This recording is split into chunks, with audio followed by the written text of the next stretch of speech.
तो दोस्तों आज का जो हमारा टॉपिक है सेलिंग स्किल।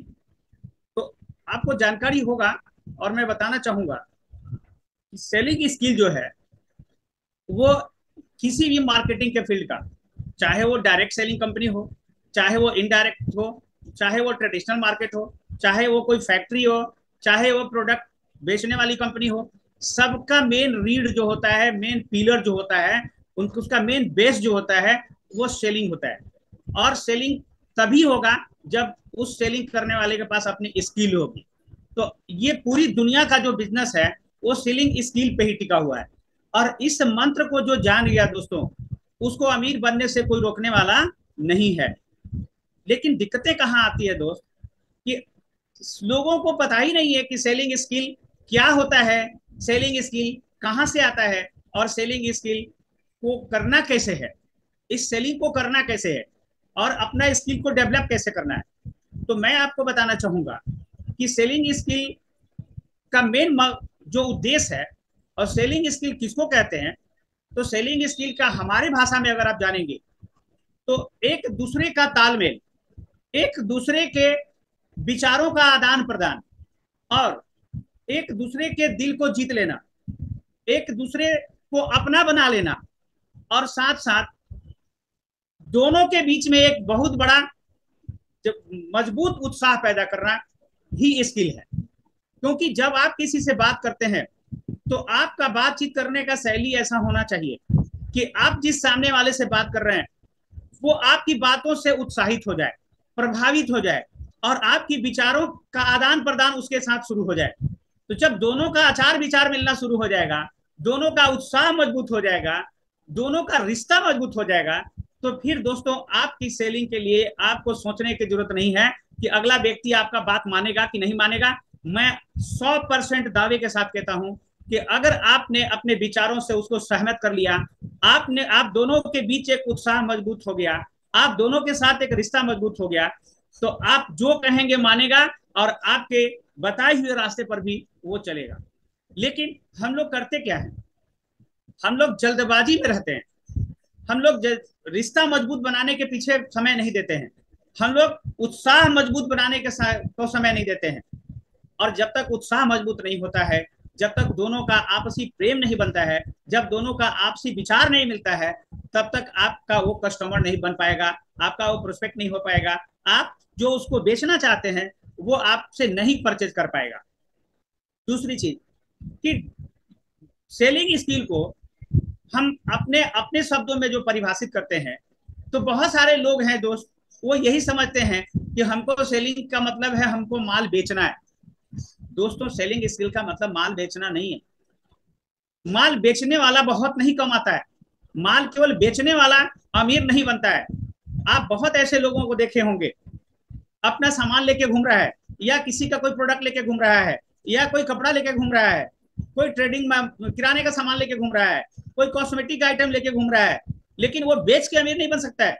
इसलिए इसी चीज को लोग, बहुत सारे लोग हैं जो यही समझते हैं, जैसे ही आप उनको बताना चाहते हैं तो लोग समझते हैं कि अरे इसमें तो वही करना है, हमको जाके दरवाजे दरवाजे बेचना है। लेकिन दोस्तों आपको पहले ये समझना होगा कि इस प्रोफेशन में आप हैं कौन और आपको क्या बेचना है। दोस्तों जब सेलिंग की बात आती है तो मैं आपको बताना चाहूंगा कि आज पूरी दुनिया की हिस्ट्री उठा लीजिए, आज पूरी दुनिया का इतिहास देख लीजिए, आप अपने भारत का इतिहास उठा के देख लीजिए, इस देश में भी जितने अमीर लोग हैं वो सब कुछ ना कुछ बेचते हैं, क्योंकि बिना बेचे अमीर नहीं बन सकते हैं, ये मेरा गारंटी है। क्योंकि आप खुद से सर्वे कीजिए कि एक नौकरी करने वाला चाहे जिस विभाग में नौकरी करता है, क्या वो नौकरी से अमीर बन सकता है? क्या एक नौकरी करने वाला दूसरे को नौकरी दे सकता है? एक नौकरी करने वाला दूसरे को मदद कर सकता है? एक नौकरी करने वाला दूसरे के लिए समय दे सकता है? नहीं दे सकता है। लेकिन एक सेलिंग का व्यक्ति जो है, एक सेल्स का व्यक्ति जो है, वो हर समय एक दूसरे को मदद करता है, हर वक्त अपनी मेहनत का पैसा लेना चाहता है, हर वक्त अपने स्किल का मुनाफा लेना चाहता है। वो कभी नहीं कहता है कि हमको बिना काम का पैसा मिले, प्रभु ईश्वर हमको बिना काम का पैसा दे। वो हर वक्त यही कहता है कि प्रभु हमने जो काम किया, हमने जो बेचा, हमने जो लोगों को मदद किया, उसका मुनाफा हमको दो। और सेलिंग का व्यक्ति भी 100% ईमानदार होता है। क्योंकि ईमानदारी नहीं रहेगी तो सेलिंग में वो सक्सेस करने वाला नहीं है। और आपको मैं बताना चाहूंगा कि आज सेलिंग के नाम से हमारे देश का दुर्भाग्य है कि लोग सेलिंग के नाम से ज्यादा लोग नफरत करते हैं। लेकिन दोस्तों, मैं इसी बीच में अपना छोटा सा स्टोरी आपको बताना चाहूंगा। मैं अजय प्रकाश गुप्ता, मैं पेशा से लॉयर भी था और हमारी खुद की क्रशर इंडस्ट्री थी, छोटा मोटा इंडस्ट्री था, 50 वर्कर हमारे यहाँ काम करते थे। लेकिन आप जरा सोचिए, जिस जगह पे था, जिस जिले में था, उस जिले से भी मुझे अच्छी इज्जत मिलती थी, क्योंकि वहां के लोगों को भी इंडस्ट्री चलाना मैंने सिखाया। समाज से, गया जिले से बहुत इज्जत मिली। लेकिन मैं चाय बेचने क्यों आ गया? क्या आपको सुन के अजूबा नहीं लगता है? प्रोफेशनल वकील, मैंने अपने लाइफ में 3 गवर्नमेंट की नौकरी ठुकराई है, क्योंकि मेरा ड्रीम बन गया था कि मैं नौकरी नहीं करूंगा बल्कि नौकरी दूंगा। लोग मुझसे पूछते थे, तू कौन सा काम करेगा कि नौकरी देगा? मैं लोगों को बोलता था कि इंडस्ट्री लगाऊंगा, फैक्ट्री लगाऊंगा। एक बहुत बड़ा आईएएस अफसर, बिहार का डायरेक्टर, जिनका नाम था सांधु साहब, बिहार शिक्षा परियोजना का डायरेक्टर, उनसे मेरा फैमिली रिलेशन था। उन्होंने शिक्षा परियोजना में मुझे हाथ पकड़ के कहा, ज्वाइन करो। मैंने कहा, नहीं सर, नौकरी नहीं करूंगा। उन्होंने बहुत डांटा, बोला क्या करेगा? मैंने कहा, नौकरी दूंगा। बोले, क्या है तेरे पास जो नौकरी देगा? मैंने कहा, मेरे पास दिमाग है, मैं नौकरी दूंगा। बोला, दिमाग से नौकरी दिया जाता है? बोले, क्या करेगा? मैंने कहा, फैक्ट्री लगाऊंगा। बोले, तेरे पास पैसा है? मैं कहा कि मेरे पास ब्रेन है, मैं फैक्ट्री लगा सकता हूँ। जब निरमा सर्फ का मालिक, एक छोटा सा नौकरी करने वाला, इतना बड़ा इंडस्ट्री का मालिक हो सकता है, तो मैं क्यों नहीं? इसलिए मेरी पढ़ाई लिखाई का उद्देश्य नौकरी करना नहीं है, मैं नौकरी देना है। और मैं जिद पे हूं कि मैं नौकरी नहीं करूंगा, नहीं करूंगा, नहीं करूंगा, और आने वाले कल में मैं नौकरी दूंगा। दोस्तों, गिरते उठते गवर्नमेंट प्रॉब्लम, लोकल प्रॉब्लम, सारे प्रॉब्लम को साइड करते हुए एक छोटा ही इंडस्ट्री लगाया। 50 वर्कर मेरे यहाँ काम करते थे, 50 लोगों को नौकरी दिया ना। लेकिन मैं उससे संतुष्ट नहीं था, क्योंकि मेरा सपना बड़ा था। मेरा सपना था हजारों लोगों को नौकरी दूंगा। और यही वजह थी कि मुझे जब डीएक्शन मिला तो मुझे यह सेक्टर पसंद आया।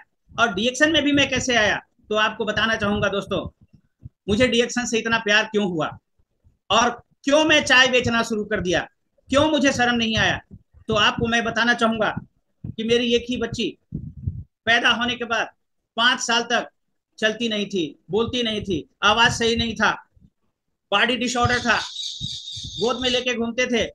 लेकिन इंडिया का बड़े बड़े डॉक्टरों ने जवाब दे दिया था। लेकिन जैसे ही 5वां साल मुझे डीएक्शन के बारे में मालूम चला, डीएक्शन मुझे मिला, वैसे ही मैं अपनी बच्ची को 2 साल के लिए डीएक्शन गैनोडर्मा पिलाया। और दोस्तों, 2 साल की प्रोडक्ट यूज के बदौलत हमारी बेटी स्कूल जाने लगी। अब आप कल्पना कीजिए, इमेजिन कीजिए कि जिस बच्ची को दुनिया का कोई डॉक्टर नहीं खड़ा कर सका, जिस बच्ची को मेरा नाम नहीं बुलवा सका, उसको डीएक्शन प्रोडक्ट ने अगर आवाज दिया, डीएक्शन प्रोडक्ट ने स्कूल पहुंचाया, तो मुझे क्या करना चाहिए? दूसरा रिजल्ट, बिजनेस तो था, पैसा तो कुछ ना कुछ आता था, लेकिन खुशियां नहीं थी, आजादी नहीं था। घर में जब आता था तो दुखी होता था। दूसरा और दुख क्या था? 8 साल तक सेकंड इशू नहीं था। लेकिन जैसे ही डीएक्शन प्रोडक्ट पे मैंने लाया, 8 साल के बाद यूनिक बेटा हुआ। उसके बाद मैंने डिसाइड किया कि मैं सुबह से शाम तक 24 घंटा डीएक्शन करूंगा। और इसका जो बिजनेस का सिस्टम मिला मुझे, मैं आज भी सुबह शाम डॉक्टर लिंक को नमन करता हूं, जिन्होंने ये चीज मुझे दिया। आज डीएक्शन नहीं होता तो मेरी बेटी का जिंदगी नहीं बनता। आज डीएक्शन नहीं होता, गैनोडर्मा नहीं होता, तो सेकंड इशू मेरा बेटा नहीं होता। रही बात इंडस्ट्री की, तो मुझे मालूम है कि गॉड ने मुझे डीएक्शन इसीलिए दिया कि तुम्हारा जो बड़ा सपना है हजारों लोगों को रोजगार देने का, तुम इस सेक्टर से लाखों करोड़ों को रोजगार दे सकते हो। इसलिए तुम्हारे लिए डीएक्शन से बेहतर प्लेटफॉर्म कोई नहीं है। और दोस्तों, मैंने इस रिजल्ट के बाद 2007 में डीएक्शन का बैग उठा लिया। जब मैं डीएक्शन की शुरुआत किया, आप लोग थोड़ा थोड़ा प्रॉब्लम में विचलित होते हैं, थोड़ा कुछ लोग 2-4 लोग कमेंट्स करते हैं तो बैक होते हैं, शर्मिंदा होते हैं, आपको शर्म आती है। लेकिन आप इमेजिन कीजिए, कल्पना कीजिए, जब मैंने शुरुआत किया था तो मेरे सारे मित्र, दोस्त, रिश्तेदार, परिवार, सब ने मुझे ना कह दिया। सारे लोगों ने मुझे कोई नहीं पसंद किया, बल्कि सारे लोग मुझे हे दृष्टि से देखते थे।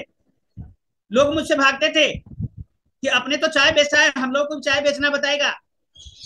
लेकिन आप कल्पना कीजिए कि उस जमाने में जब जूम मीटिंग नहीं होती थी, बड़ा बड़ा सेमिनार बिहार में नहीं होता था, बिहार का बिजनेस 8 लाख 9 लाख था, ऑफिस नहीं था, हर महीने में 2 दिन में जाके दिल्ली बैठता था, दिल्ली गोवा मुंबई का मीटिंग अटेंड करने जाता था, क्योंकि यहाँ बिहार में कुछ मीटिंग सीटिंग होता नहीं था। लेकिन जैसे ही मैं शुरुआत किया, लोगों ने जितना ना कहा, लोगों ने जितना मेरे ऊपर कमेंट्स किया, यहां तक बता दूं कि मेरे दोस्त मित्र शादी पार्टी में मुझे देख करके मुंह मोड़ लेते थे कि इससे हाल चाल भी पूछो तो डी एक्शन चाय कॉफी बताएगा, ये हाल चाल भी बढ़िया से नहीं बताएगा, ये हाल चाल पूछो तो डी एक्शन की चाय कॉफी का डब्बा दिखाएगा, पाउच दिखाएगा।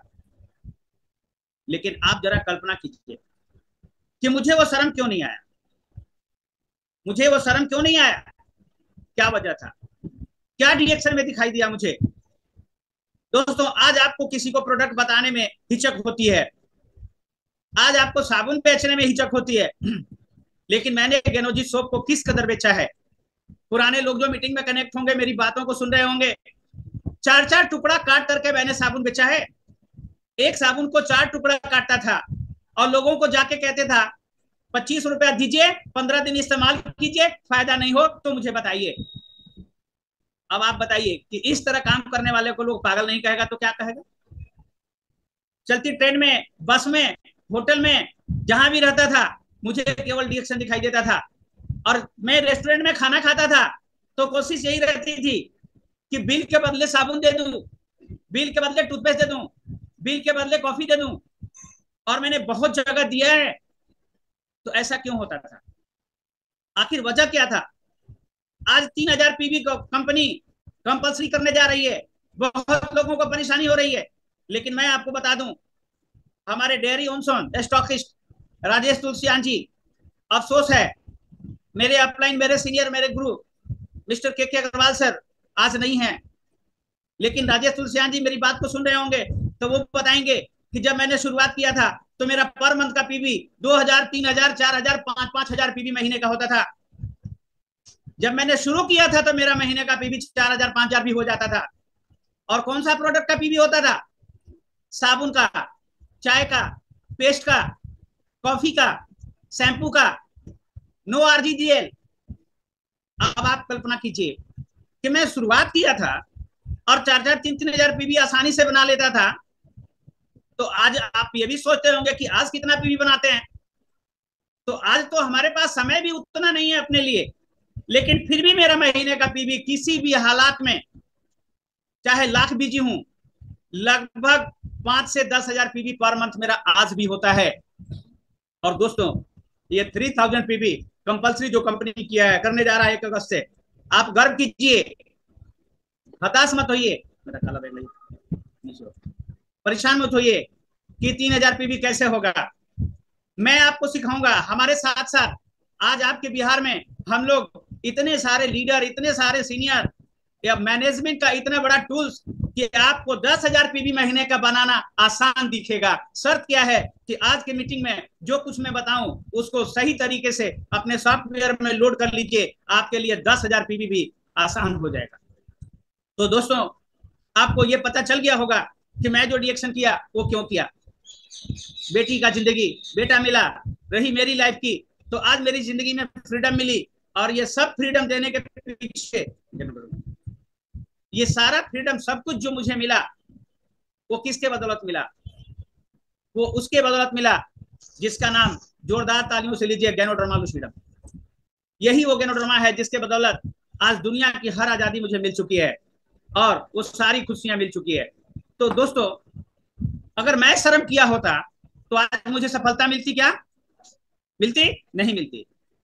तो सेलिंग नाम से जो लोग नफरत करते हैं, उनको पता ही नहीं है कि अमीर बनने के लिए सेलिंग के अलावा कोई दूसरा सेक्टर नहीं है। और सेलिंग के क्षेत्र में दोस्तों, आपको पता होना चाहिए कि जब बड़े बड़े खिलाड़ी माल बेचते हैं, जब खिलाड़ी बेचते हैं, उनको शर्म नहीं आता है। एक खिलाड़ी क्या बेचता है, आपको देखना चाहिए कि बड़े बड़े ब्रांड एम्बेसडर टीवी पे आकर के वो प्रोडक्ट का प्रचार करते हैं। इसका मतलब वो क्या बेचते हैं, वो भी तो बेचते हैं।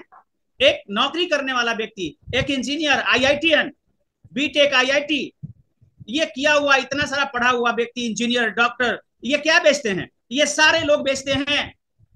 लेकिन आपको लगता है कि ये बहुत छोटा काम है मैं साबुन बेच रहा हूं, मैं चाय बेच रहा हूं, लेकिन आपको पता नहीं है कि आज रतन टाटा, आदरणीय हमारे रतन टाटा, इतनी बड़ी इंडस्ट्री का मालिक होते हुए भी वो नमक बेच रहे हैं। आखिर उनका उद्देश्य क्या है? आज हमारे धीरू भाई अंबानी, मुकेश अंबानी, अनिल अंबानी, ये जितने अमीर लोग हैं, वो क्या करते हैं? नौकरी करते हैं कि वो कुछ ना कुछ बेचते हैं। एक वकील, वकील क्या करता है? वो भी अपनी स्किल को बेचता है। डॉक्टर, ये क्या करते हैं? ये भी तो अपने समय को बेचते हैं। लेकिन जब इतने पढ़े लिखे लोगों को एक नेता, अभी तो आप देख रहे हैं चुनाव प्रचार चल रहा है, इस चुनाव प्रचार में आप जाके देखिए नेताओं की भाषण में कि नेता अपनी कुर्सी को बचाने के लिए और चुनाव जीतने के लिए, मंत्री विधायक एमएलए एमपी बनने के लिए अपनी चुनावी भाषण में एक लंबी लंबी लच्छेदार भाषण देते हैं और क्या कहते हैं? एक बार मुझे ला के देखो, मैं आपका जिंदगी बदल दूंगा, करोड़ों को नौकरी दूंगा। क्या नौकरी उनके पॉकेट में है? नहीं है। लेकिन आपको बरगलाने के लिए वो क्या कहते हैं? आपको आकर्षित करने के लिए वो अपनी चुनावी भाषण में क्या बोलते हैं? करोड़ों को नौकरी दूंगा, गरीबों को अमीर बना दूंगा, आपके गांव का पूरा नक्शा बदल दूंगा, आपके गांव में स्कूल कॉलेज बनवा दूंगा। तो दोस्तों, वो क्या बेच रहे हैं? वो भी तो बेच रहे हैं, लेकिन वो क्या बेच रहे हैं? वो अपना कॉन्सेप्ट बेच रहे हैं कि आप मुझे जिताइए, आप मुझे वोट दो, मैं आपको अच्छा स्कूल दूंगा, अच्छा कॉलेज दूंगा। तो आप भी कल्पना कीजिए ना कि आप जिस सेल्स को कर रहे हैं, क्या आप साबुन बेच रहे हैं? क्या आप चाय बेच रहे हैं? क्या आप लिंची कॉफी बेच रहे हैं? क्या आप गेरोडरमा बेच रहे हैं? नो। वो आपसे वोट लेकर के आपको कह रहे हैं स्कूल देकर के मदद करेंगे। तो आप भी ये कल्पना कीजिए कि आप अगले को गेरोडरमा देके मदद कर रहे हैं। एक डॉक्टर, आप देखते होंगे बड़े बड़े हॉस्पिटल में जाइए, लेकिन सबसे पहले आपके जाने के बाद वो डॉक्टर मिलता है क्या? नहीं। उस डॉक्टर से पहले रिसेप्शन पे एक खूबसूरत लड़की या लड़का मिलता है। और आपको बीमारी है दिमाग की, डॉक्टर है हार्ट का, फिर भी वो रिसेप्शनिस्ट आपको ये नहीं कहता है। वो खूबसूरत रिसेप्शनिस्ट लड़की आपको क्या कहती है? नंबर लगा दीजिए, डॉक्टर साहब बहुत अच्छे हैं, एक बार दिखा के देखिए। जबकि उसको पता है कि वो डॉक्टर साहब दिमाग का नहीं है, हार्ट का है, फिर भी कहती है एक बार दिखा लीजिए। वो कभी नहीं कहती है कि आप दूसरी जगह चले जाइए। तो डॉक्टर साहब ने जो बिठा के रखा है, वो किसको बिठा के रखा है? किस लिए बिठा के रखा है? बेचने के लिए बिठा के रखा है दोस्तों, कि हमारे तक आने से पहले वो रिसेप्शन काउंटर पे जाए, और वहां जब उसका रिसेप्शनिस्ट उसको बेचेगा, तो डॉक्टर, पेशेंट को भी मालूम है कि हार्ट के डॉक्टर हैं, हमको सर में दर्द है, फिर भी सोचता है कि आए हैं तो एक बार दिखा लें। यस और नो? तो वो डॉक्टर भी बेचते हैं। और आपको लगता है कि डॉक्टर साहब बेचते हैं? दोस्तों, कोई ऐसा नहीं इस दुनिया में जो नहीं बेचता है। एक आईएएस आईपीएस भी बेचते हैं, एक बीडीओ सीओ भी बेचते हैं, एक इंजीनियर भी बेचते हैं, हर एक नौकरी करने वाले भी बेचते हैं। अगर प्राइवेट में है तो उनकी टैलेंट के हिसाब से उनकी बोली लगती है, उनकी इंटरव्यू के हिसाब से उनकी सैलरी तय होती है और उनको पैकेज मिलता है। तो आप मुझे बताइए कि वो इंडस्ट्री वाला, वो कंपनी वाला आईआईटी स्टूडेंट को खरीदा, 50 लाख का पैकेज दिया, तो वो 50 लाख में आईआईटी का समय खरीदा कि नहीं खरीदा? और वो आईआईटी स्टूडेंट अपने समय को बेचा कि नहीं बेचा? यस और नो? और सबसे बड़ा एग्जाम्पल दोस्तों आपके लिए, हमारे आदरणीय रामदेव बाबा। आप जरा नजर उठा के देखिए, दिन भर में पूरी टीवी चैनल पे दिन भर में कम से कम 17 बार रामदेव बाबा अपने प्रोडक्ट का प्रचार करते हैं। वो क्या करते हैं दोस्त? आज 10,000, आज उनके पास जितना प्रोडक्ट है वो लगभग इंडिया में शायद किसी कंपनी के पास प्रोडक्ट होगा। लेकिन आज वो दिन भर सुबह से शाम तक टीवी चैनल पर क्या करते हैं? वो भी तो बेचते हैं ना। तो जब रामदेव बाबा को बेचने में शर्म नहीं आता है, तो हम पढ़े लिखे डॉक्टर और इंजीनियर क्या हैं? हम सोचते हैं कि हमको बेचना है। अरे बेचना तो सबको है, इसलिए बेचने सबसे शर्म मत कीजिए। और बेचने शर्म से, सबसे अगर शर्म करेंगे तो अमीर कभी जिंदगी में नहीं बन सकते हैं। और दुर्भाग्य हमारे देश की कि सबसे ज्यादा शर्म अगर है बेचने में तो हमारे देश में। और हमारे एपीजे अब्दुल कलाम ने कहा है कि इस देश से गरीबी तब तक नहीं मिटेगी जब तक इस देश में शिक्षा का उद्देश्य नौकरी रहेगा। लेकिन मैं तो भाग्यशाली हूं कि मैं समय से पहले मेरा उद्देश्य बन गया, मेरा शिक्षा का उद्देश्य नौकरी करना नहीं, नौकरी देना बन गया। आप लोगों को याद होगा, एक वक्त एक बार मोदी जी ने कह दिया कि पढ़े लिखे हो, एमबीए किए हो, बीटेक किए हो, तो किस बात की घमंड है? अरे बीटेक एमबीए किए हो तो पढ़ लिख के पकौड़ा बेच के देखो। पूरे देश में आग लग गई थी, लेकिन मुझे बहुत खुशी हुआ था कि कम पढ़ा लिखा व्यक्ति पकौड़ा बेच करके अमीर बन रहा है, लेकिन एक पढ़ा लिखा व्यक्ति वही बिजनेस को करेगा तो उसका करने का तरीका अलग होगा, उसका बात करने का शैली अलग होगा, उसको कस्टमर के साथ रिलेशन बनाने का शैली होगा, अलग होगा। तो जब एक पढ़ा लिखा व्यक्ति अगर उस काम को करेगा तो फिर आप सोच सकते हैं कि कितना बड़ा अमीर बन जाएगा। और अभी बिहार का एग्जाम्पल दे रहा हूं। पटना में एक लड़की एमबीए करने के बाद वो चाय का स्टॉल खोल दी और बोर्ड लगा दी एमबीए चाय वाली। आज वो एमबीए चाय वाली को देख करके पूरी इंडिया में मुझे उम्मीद है कि सैकड़ों स्टूडेंट इस तरह के बिजनेस में आ गए। कोई एमबीए चाय वाला है, कोई बीटेक चाय वाला है, कोई एडवोकेट चाय वाला है। इस तरह के लोग अपना बोर्ड लगा लगा के बिजनेस शुरू कर दिए, यानी वो एक एग्जाम्पल बन के आ गई। तो उसे शर्म नहीं आया और आज उसकी जो इनकम है, आज उसका जो मान सम्मान है, उसका बराबरी कोई नौकरी नहीं कर सकता है। तो दोस्तों, आपको भी समझ में आ गया होगा कि मैंने इस काम को क्यों किया। बस इन्हीं चीजों को देख करके, इस कंपनी को स्टडी कर करके, इसका बिजनेस प्लान देख करके मैंने एक ही चीज इस कंपनी में देखा। वो क्या देखा कि एक अच्छे इंसान की जिंदगी में क्या चाहिए और यहाँ इस रिएक्शन में क्या है। तो एक ही चीज है जो और कहीं नहीं मिलेगा, जिसका नाम है फ्रीडम है।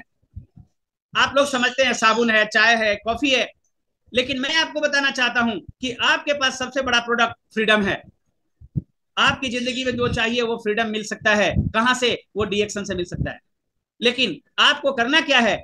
आपको अपनी स्किल को डेवलप कर लेना है। अब स्किल को डेवलप करने के लिए सबसे पहला कॉन्सेप्ट है कि आप अपने आप को इस बिजनेस में आने के बाद समझते क्या है, आप इसको बिजनेस में क्या लेते हैं, इस व्यापार को कौन सा व्यापार समझते हैं।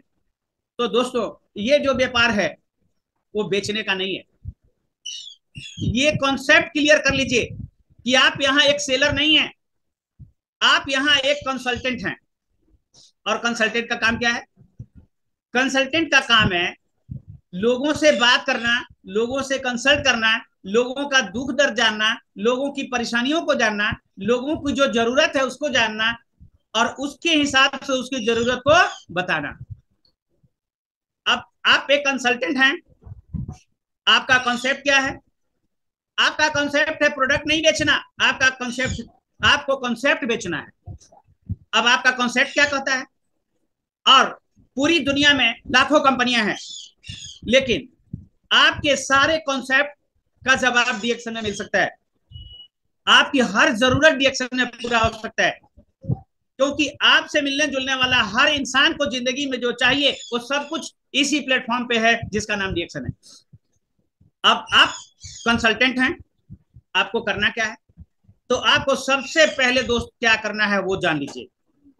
सबसे पहले किसी भी क्षेत्र में है, आपको उससे प्यार करना होगा। कितना प्यार? कैसा प्यार? अटूट प्यार करना होगा। अटूट प्यार का मतलब सोते डीएक्शन, जगते डीएक्शन, चलते डीएक्शन, खाते डीएक्शन। यानी आप रात में भी सोए हैं तो सपना क्या देख रहे हैं? क्रॉन एम्बेसडर बनने का। आप खाना भी खा रहे हैं तो आपका ध्यान कहां है? डीएक्शन पे। आप रास्ते में चल रहे हैं तो आपका सामने वाला व्यक्ति क्या दिख रहा है? आपका प्रोस्पेक्ट, आपका कंज्यूमर। और वो कैसे होगा? वो तभी होगा जब आपको डीएक्शन से बहुत प्यार हो जाएगा। या किसी भी बिजनेस को करते हैं तो जब तक उससे तीव्र प्रेम नहीं करिएगा और उसके हिसाब से आपको प्रोफेशनल बनना होगा। अगर आप प्रोफेशनल नहीं बनेंगे तो आप चलेंगे गेनोड्रमा बताने, आप चलेंगे उनको टूथपेस्ट बताने, आप चलेंगे अपना वर्ल्ड क्लास का प्रोडक्ट बताने, और आपका ड्रेस कोड सही नहीं है, आप प्रोफेशनल नहीं लग रहे हैं, आपकी बात करने की शैली सही नहीं है, आपका बैठने का तरीका सही नहीं है, आपका खड़ा होने का तरीका सही नहीं है, तो क्या अगला व्यक्ति प्रभावित होगा? नहीं होगा।